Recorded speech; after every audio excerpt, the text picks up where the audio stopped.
want to keep using the word hustle, but just working for myself and, you know, to make ends meet.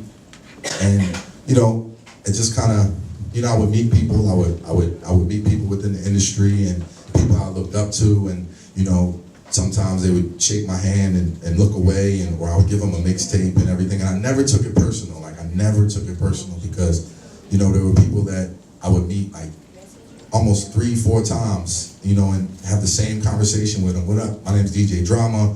You know, I do this, I do that, and so forth, and it'd be like my first time. But I just knew that's how the game works. You know what I'm saying? Everybody has to kind of walk their steps. So, you know, I guess around like, for me, it was like 2003, 2004 was when things started really clicking. I made my first tape with Jeezy in 2004. Then we made this tape called Trap or Die in 2005, which was like, it was just a phenomenon, you know what I'm saying, in Atlanta, around the country, like, that was when people really started to really know what I looked like, and, you know, before that, people had just knew my voice. So, then I did a tape after that with Lil Wayne called Dedication, and Gangsta Grills was the hottest shit out, you know. So from there, I wound up getting a record deal with Atlantic Records, and I was able to, you know, put one album out, and one album turned into, you know, 5 albums, and, you know, from that opportunity, other opportunities opened up where, you know, I was able to then go piggyback back to Atlantic Records and get an A&R position because of the records I was putting out. And around this time, you know, I was also, I built a studio called Mean Streets, and that happened because I had another studio, which I kind of came up in. I think we were taking a bus ride one time, and he told me, like, you know, he was like, your voice is very important. You know, your voice is special. And I didn't even really like take it all in at the time of what he, you know, what that meant. And now when I look back on my career and the things that, you know, I've done and been a part of, and how important my voice has been somewhat to hip hop, and whether it's, you know, doing drops for Hot 107.9 or the Hip Hop Awards or mixtapes or anything, you know what I'm saying? And that was a jewel that the teacher here gave me, you know, umpteen years ago, you know, that I was still able to use. But, you know, the other thing is too, like, when you think about making it or you think about success, like, the thing for me is even when I first started really making money, like, I never really got comfortable with it because I was like, okay, a lot of people can get here.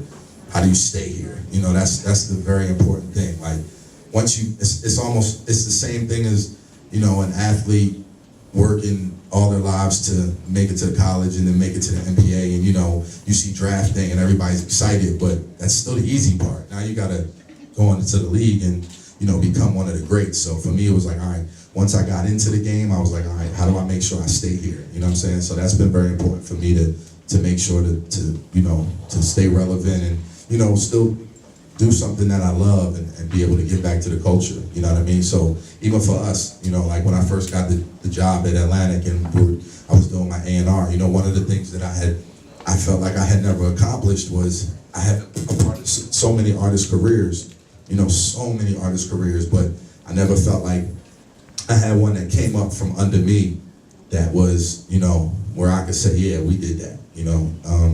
So Cannon came to me one day and he said, yo, I was in Philly, Lil Uzi Vert. And I was like, let's do it. You know, me, like Cannon, you know, he came and met us on tour one day. We moved him to Atlanta. We went to South by Southwest. He did a couple shows there and came back to Atlanta. They worked nonstop on the first Love Is Rage, and the rest is history. Speaking more on like the artistry and the Gangsta Grills series, when you go from the Jeezys, the Lil Waynes, to even now to like the Perez Shans and the Lil Babies, like what gives you that hunger to continue to drop consistent projects like 10 years plus of just heat? Like, people consider like everybody has to come and get a Gangsta Grills when they come in the industry, like that's going to give you that stamp. What's that, like, that hunger, like, that continue to keep you going with that? That comes from, that really comes from me, like, being a DJ in a lot of ways. I feel like just being addicted to new shit. Like, for me, like, always being ahead or just being able to come. I remember being out when I was in high school, you know, coming to school and just being able to be up on something that somebody else wasn't up on yet. So, you know, and then when it comes to, you know, when it comes to the culture, it's just like, I just think it's very important. Like, again, the same thing I was saying about how you know, you have to try not to get caught up in success, and it's about, you know, what you do tomorrow, because anybody can sit in a room a lot of times and talk about what they did yesterday, or, you know, what I did 10 years ago, and that's cool. You know, I'm very thankful for everything I've done, but I don't want to do that personally. Like, that's not, you know, when I think about being in this room or talking to, you know, some of y'all might not even know what Trap or Die is, you know what I'm saying? Some do, some don't, but I'd rather, you know, okay, Drum did Little Baby, okay, Drum found Little Uzi. Like, those things are exciting to me, because I don't want to be that guy in the room that's just talking about what I did 10 years ago. Like, I don't know. So for me, that's one of the things, like, you know, when it comes to hip hop and it just comes to, you know, the culture, like, I'm so engrossed in it. My question is more so because now you're doing everything that what's up, people? So you're doing everything that you're doing. So a lot of people is like, and I know everyone is listening and they're like intrigued, but it's like they may not. Everyone doesn't have the same vision, or everyone may not see that they're going to get somewhere. They're kind of like stuck in now. So what is your advice to people, you know, students, college students who are creative and they feel like, dang, like, when is it going to take off for me? You don't have to know now. Like, there's no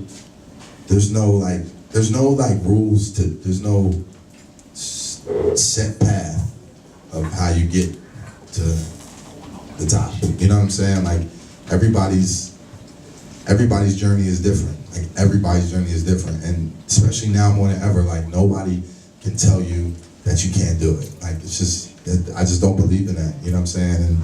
And I think that it's important for you not to feel that pressure.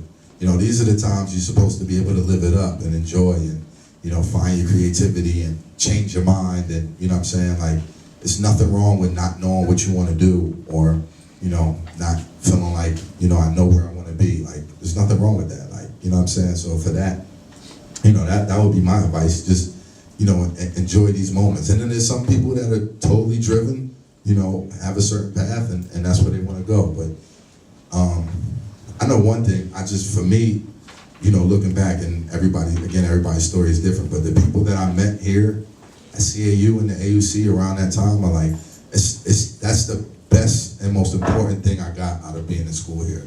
Like, what happens in that classroom is good, but the people you meet and the connections you make is priceless. Like, I don't know where I would be without it. My life wouldn't have went in the direction it would have went if I hadn't come to school here and, you know, been able to connect with the people that I connected with. Okay, so before we get into Red Bull and culture class and everything of that nature, I know a lot of people are also, you know, they want all these opportunities. They may have internships, they're doing this stuff, but how important is relationships and putting in work? It's everything, you know. Relationships is key. It's no different than, you know, just being a nice, genuine person, you know, and even in times of, you know, disagreements and debates and everything, like, you know, people sometimes may not like you, but, you know, they'll respect you, you know what I'm saying? Especially if you know, stand on what you believe in, and, you know, you strive to be a good person and strive for greatness with that. What was this other part? Just putting in work. You know? Yeah, and putting in work is, you know, we all know what that gets you, you know. I mean, that's definitely crucial. As much as I tell you, you know, enjoy these times, and you don't have to know, you know, where you want to be in 5-10 years. It's also important to, you know what I'm saying, know that this is the beginning of the rest of your life, you know what I'm saying? So these times are going to shape you. Okay, perfect. So culture clash, Red Bull, let's go ahead and talk about Friday. You hosting. Yes. So how's that going? And like people who may not know about culture classes back in. Yeah, that's going to be a vibe. Everybody coming? Yep. Hey. Somebody online. 787 Windsor Street. I'm inviting everybody. We're going to set it up. I got y'all. Anybody wants to come? They gave me a guest list. Yeah, they gave me a guest list. Oh, good. Culture clash is anybody from the islands? Okay, from the islands. So y'all know, you know, it's a clash. You know what I'm saying? A sound clash. So basically, it's gonna be 4 groups. One of them being Eardrummers, Mike Will's group. Another one being Unruly, Popcon's group. Another one being this young lady named Wonder Girl, who's from Toronto, who produced for Drake and Jay-Z, Lil Uzi, among some other people. And there's one more group. So basically, it's like a sound class. So they each have their own stage, and They're coming with, dub plates, dub plates being like specific versions of records that they may have gotten like Wiz Khalifa or Drake to go perform, change it up and make it just for them. And so there's going to be 4 rounds and they're battling each round. And then there's going to be a winner at the end, and I'm hosting, and it's going to be a great fucking time. A lot of Red Bull, too. It is. If you can't drink, if you're under 21. Speaking of Red Bull, the Red Bull Music Academy, what can they expect from that? We see you in Canada on the card. Yeah, I mean, that's a forum for people to get, information and to hear stories and to, just share the culture and, share whether it's music or their creative, juices and vibes and everything. So yeah, I was a part of that last year. We're gonna be a part of that this year, just to kick the shit. Let me do my Instagram live. Everybody say what's up.